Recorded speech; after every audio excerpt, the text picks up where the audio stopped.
Hi everyone, FMGreeno here, and welcome along to the Lion's Roar, my FM22 international save with Senegal. Now we've arrived here at the first game of the Africa Cup of Nations once again. It's about 8 months since the end of the last World Cup, and a lot has taken place since then. Let's go and take a look at some of it.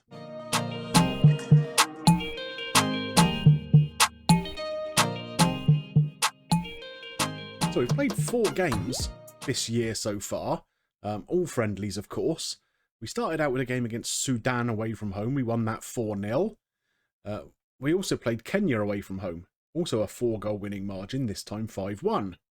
And then coming in close to the AFCON, we arranged a couple of little friendlies to get the squad up to speed. We played away to Ecuador, won that 3-1, which was a really good result, especially considering Idrissa Gueye got sent off in the 5th minute, played 85 minutes with 10 men. We also played Cameroon. That's the last game we played, and unfortunately, weren't quite so good in that game. We lost 1-0. The squad mentality has gone down a little bit. I basically told them I expected them to go out and win the Africa Cup of Nations. They were not impressed with that, considering we're 6th in the world, and no other African team I don't think is in the top 20. I don't think that was an unreasonable ask, but apparently they weren't so impressed with it. Which makes me wonder, perhaps I should have taken the plunge on one of the 2 jobs I was offered after the World Cup.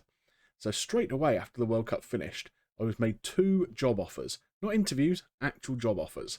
The first of which you can see here. Belgium wanted to hire me. Just shy of £10,000 a week. The world #1 side, who had just lost the World Cup final to England. I turned it down because I was still invested in this project to try and win something with Senegal. Bear in mind, Senegal are paying me about £450 a week at the moment. Not a lot of money. The second of which was even more tempting. Have a look at this one. Brazil wanted to offer me nearly £40,000 a week to take over their team. Turned that down too. Again, partly because I wanted to continue the journey here with Senegal. At the end of the day, it's only fake money after all. But also because they didn't seem to have any tournaments lined up very soon. I'm not quite sure when the next Copa America was going to be. And of course, another 4 years until the World Cup began. So I think what my plan is going to be is to get through this tournament and see if any other job offers come up. We may stay with Senegal. We may move elsewhere. We may call it quits and do something else completely. Who knows? But our focus now is on the AFCON. You'll see here the group stage has been drawn. We have been drawn against Zambia, against Guinea, and against Equatorial Guinea. Doesn't look too bad on the face of it, to be honest with you. So we're going to try and play the first 2 of these games today in today's episode. Take on Zambia, take on Guinea. Who knows? We might not even need to show you the Equatorial Guinea game. We might get straight through to the knockout stages. Let's hope so. Anyway, let's go and take a little look at the squad and how we're setting up for that first game against Zambia. So here is our squad for this AFCON. A few new guys in the squad, but none in the first 11. I think it's 3 new guys I've called up. They're all sat on the bench. Lys Mousset is one of them. Fairly familiar to fans of British football, I'm sure. Spent a long time at Bournemouth, also some time at Sheffield United. He's a backup striker for us, but I like his pace and acceleration. I think there's enough about him in the technicals and mentals to be a success at international level, at least with the AFCONs, maybe not a World Cup level. But I think he'll do okay for us. We do also have this guy, Amath Ndai, who's come in. He's going to be back up in the wide areas. Again, mainly picked for his pace and acceleration. Again, not bad in some of his technicals, not bad in some of his mentals, not a world beater, but someone that I think will do good enough for us, should we need to call on him. And we also have a backup fullback here, Ariel Mendy.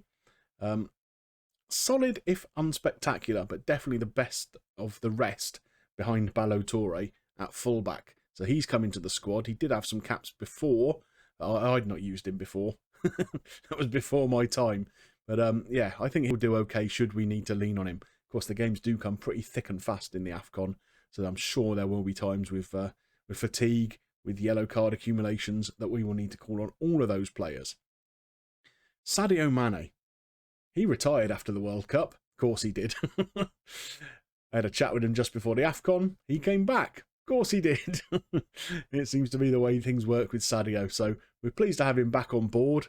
Yeah, he's missed a few friendlies in between or whatever, but yeah, a big player for us, obviously, and good to have him in the squad. Koulibaly here in midfield. Now, he's kind of made that role his own.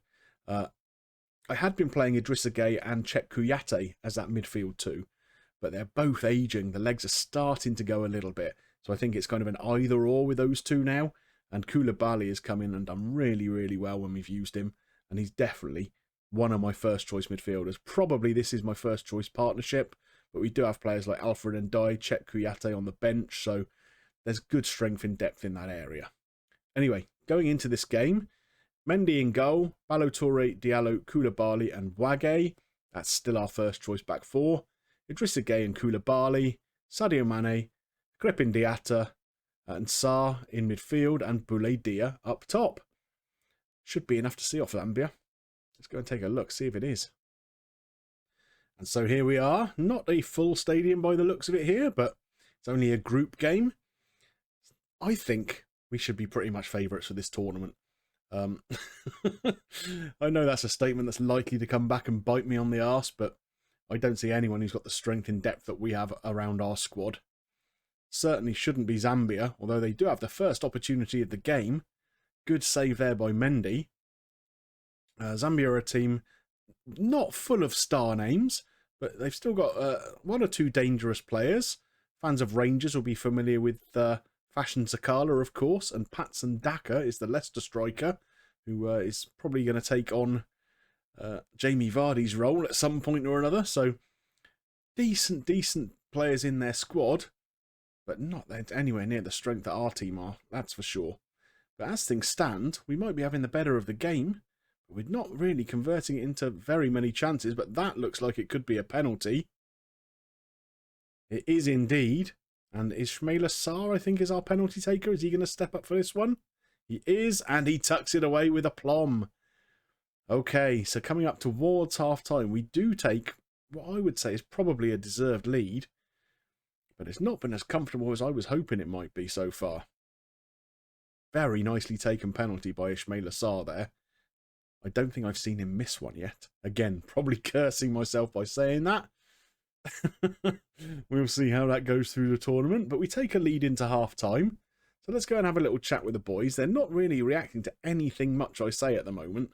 They're kind of a little bit annoyed with that pre-tournament chat that we had. So, what we're going to do here. I'm going to say we've had a lot of shots on target so far. I'm happy. Oh, there we are. A sea of green there. That's good news. Okay, so let's get the second half underway. See if we can push on and exert a little bit more dominance on the game. Ball in there from Wagué, but it's picked up by the Zambian defenders and cleared up towards Patson Daka. Got a little bit of space to run in there. All the way down the left wing. Comes back towards his midfield. All the way out to their right back now. Can we get in and pinch this ball? There's Boulaye Dia. Uh-oh. Don't tell me he's going to get sent off. He is. Boulaye Dia is sent off. The hero of our World Cup campaign. That is a problem. Okay, so how are we going to deal with this? I think probably we're going to push Mane up top. That would seem to be the sensible move. And we'll put Diatta out on the left. Okay, down to 10 men then. More than 30 minutes of the game left. And Zambia have an opportunity here. Sinkala to take. Oh, he's finished it. Oh, no. Whoa, this has its only Finland vibes all over it, doesn't it? It's not great. Sinkala, I mean, what a great free kick that was. Mendy got nowhere near it. But now we are in a little spot of bother, perhaps. Let's see if we can make something of this opportunity here. Here's Wagué, gets the ball in. It's headed clear. Koulibaly picks the ball up. Back to Ballo-Touré into Koulibaly. Ismaila Sarr almost got in there. I think he was probably offside. I think we need to give a little shout of encouragement to the team here. We've got just under 25 minutes left. Oh, we've hit the bar. Idrissa Gueye. That was close. Right, I think I might need to go and make a couple of changes. I'll be back in a moment.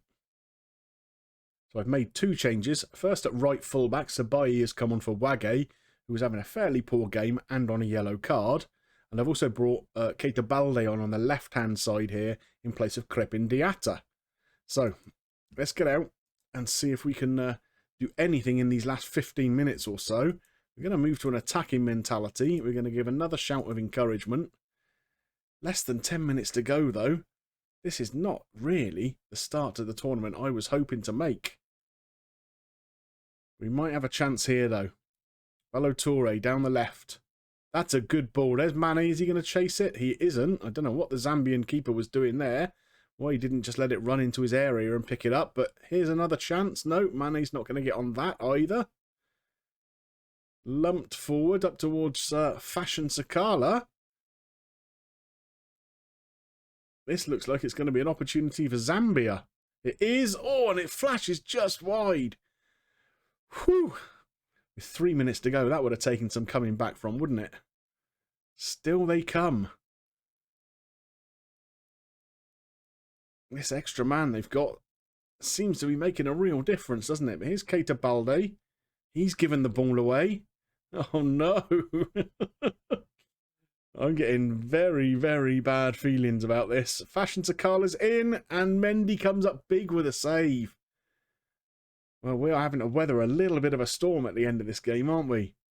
And it looks like we're going to come out of it just with a point. But the way that game went, I can't say I'm too disappointed with that. So going into our second game, you can see things are not looking ideal for us in our group. So Guinea, who are our opponents today, actually beat Equatorial Guinea in their first game. And since then, Equatorial Guinea have played Zambia and beat them 4-1. These are our next two opponents, and they're both ahead of us in the table right now. So it's not going to be as easy as I thought it was going to be to get through this group by the seams of it. So I'm going to start with the same 11 today, minus, of course, Bouladia, who is suspended after picking up that red card in the last game. Lys Mousset is going to come in for his tournament debut for us, expecting big things from him. So let's get into the game and see if we can get our tournament back on track. So, need a performance today, really. Against a half-decent Guinea side, I would have thought.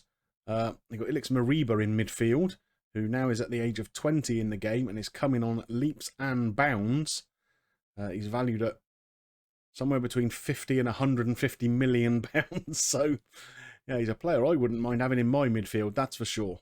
Right, here's Mane with the first opportunity. He nods it over the bar. Couple of minutes into the game, a good positive start. As you can see in the other games today, that Equatorial Guinea game is there. They won 4-1.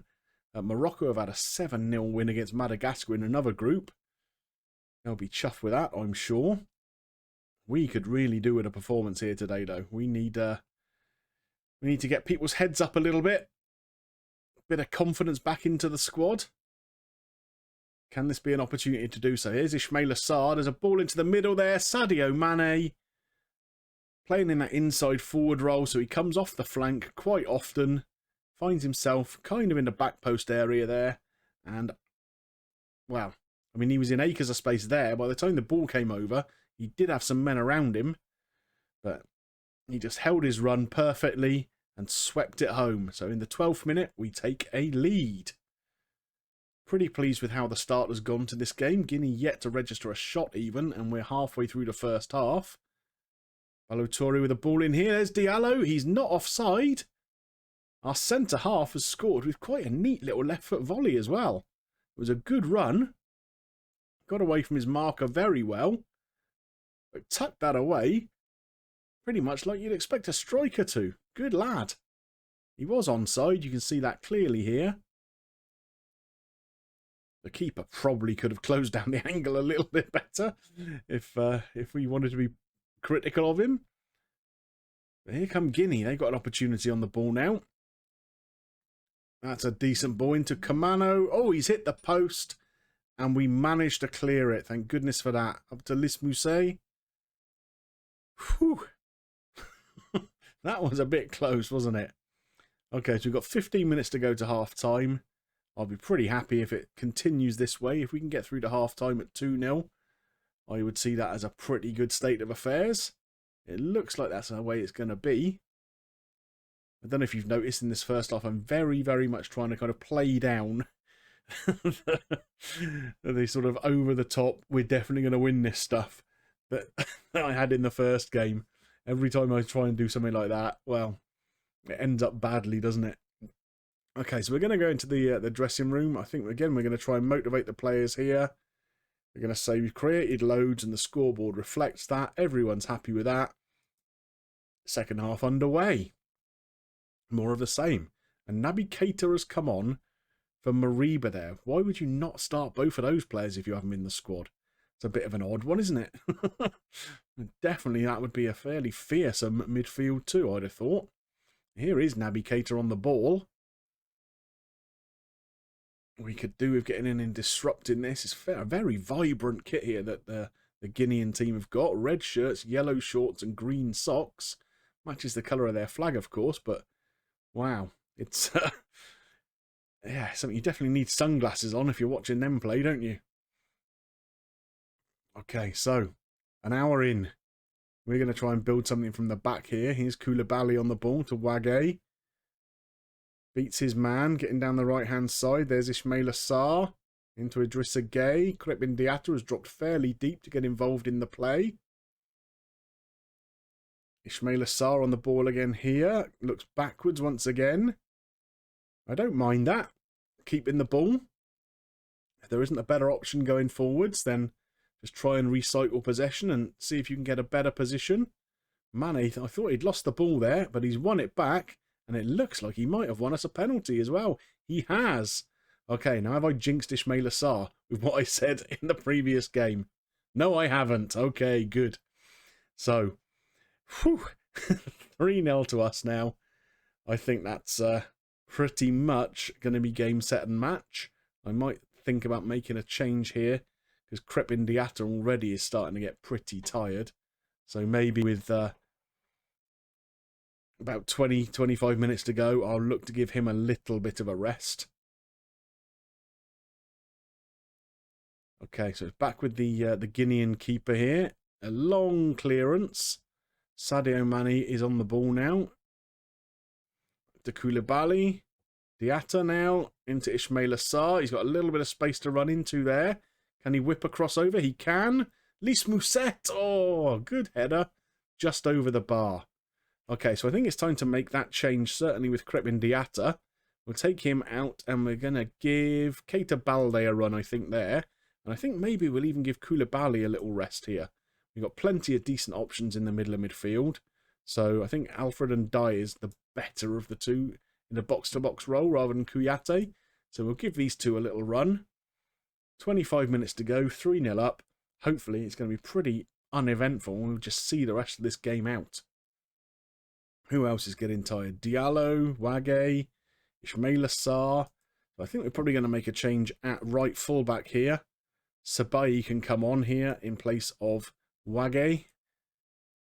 10 minutes to go. Our tournament seems, at this point, to be back on track, doesn't it? Although that Equatorial Guinea game is going to be a bit of a crunch game, I think. So this would put us top of the group, I think, on 4 points, with both Guinea and Equatorial Guinea on 3 points. Zambia back on 1. So all still to play for. Alfred and Dye, the substitute, has come up with a 4th goal. And maybe goal difference could come in important at some point. So it's worth us continuing to press forward. But going into that last game, I think, playing Equatorial Guinea, if we're a point ahead of them, a point is going to qualify us for the next round. So that is something for us to bear in mind. We don't have to go too gung-ho. Overall, I'm pretty pleased with how this game has gone. 4-0 after the slightly disappointing start to the tournament. At least we didn't lose it, which I think we could have done at the end against Zambia. But we've come back and we've made a bit of a statement in this game now, haven't we? Can we see it out and keep the clean sheet? Maybe not. Is Bayo in for them? Mendy, we can't keep the clean sheet. Goodness me. What a terrible state of affairs. Oh dear. Do you know what? I should just stop saying anything, I think. One mention of a clean sheet and they got the other end and score a consolation goal. Well. Okay. It is what it is. I think 4-1 is still okay. Overall, pretty pleased with that performance. So, as I explained during the game, this is the way the group looks after those first couple of games in the tournament. So fortunately, we are top of the group, so a draw against Equatorial Guinea will be enough to see us through. In fact, even if we lose to Equatorial Guinea, it might not be the end for us, because if Zambia can beat Guinea, we'd still go through. But hopefully it's not going to have to get into all those permutations. I mean, if we look at Equatorial Guinea here, they're ranked 101st in the world. We are ranked, where are we? We look at the nation here, we're still ranked 6th. So if we can't get past Equatorial Guinea and make it into the knockout stages, well, there will be calls for my head in Senegal. That is absolutely for certain. So what we're going to do, head off now, and we'll come back for that final group game and see how we do and see if we make it through to the next round. Well, I hope you enjoyed today's episode. It was eventful in a lot of different ways. Didn't start quite as I'd hoped, but I think we're back on track again now. If you did enjoy it, please drop a like on there for me. And if you've got any comments about today's episode or the series as a whole so far, I would love to see them in the comment section below. And don't forget, if you're not yet subscribed to the channel, click on that little button and ding your bell for notifications and come and hop on the Greenobus. There's plenty of room for you all. It just remains for me to thank you for watching, and I'll see you soon for some more action here with Senegal. Bye for now.